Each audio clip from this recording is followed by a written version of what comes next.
খড়গপুরে কর্মসূচির পর দেবকে নিশানা দিলীপ ঘোষের। ঘাটালের মাস্টার প্ল্যান নিয়ে ঘাটালের সাংসদ দেবকে তোপ দেখেছেন দিলীপ ঘোষ।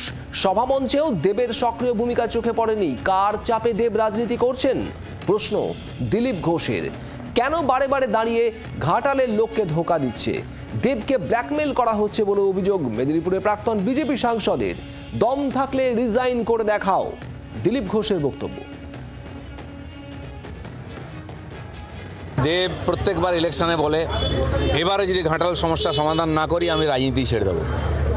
আবার ইলেকশনে দাঁড়ায়, আবার ওখানকার লোকেরা ভোট দেয়। ওখানকার মেদিনীপুরের ছেলে ভালো ছেলে, কিন্তু এরকম ভালো ছেলে নিকম্মা ভালো ছেলে কি হবে? কার চাপে সে রাজনীতি করছে? কেন বারে বারে দাঁড়িয়ে ঘাটালের লোককে ধোকা দিচ্ছে? রিজাইন করে দেখাও একবার দম থাকলে।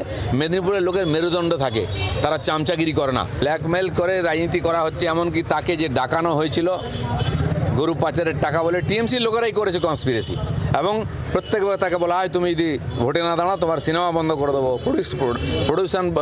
প্রোডাকশান বন্ধ করে দেবো। সে বাধ্য হয়ে যাচ্ছে। আমি যে তোমার কি মজবুরি আছে ভাই? মেদিনীপুরের লোক একবার মুড়ি খেয়ে পান্তা খেয়ে আর বেঁচে থাকে, মাথা নিচু করে না। ওই চোরেদের কাছে মাথা নত করো না, দম থাকে বেরিয়ে এসো। শুনছিলেন দিলীপ ঘোষের বক্তব্য। দেবকে একেবারে সরাসরি নিশানা, একেবারে বিস্ফোরক বলা যায়। খড়গপুরে কর্মসূচি ছিল দিলীপ ঘোষের এবং সেখানেই ঘাটাল মাস্টার প্ল্যান নিয়ে দেবকে নিশানা করেন দিলীপ ঘোষ। 21শে জুলাইয়ের সভামঞ্চে দেবের সক্রিয় ভূমিকা চোখে পড়েনি। কার চাপে দেব রাজনীতি করছেন প্রশ্ন দিলীপ ঘোষের।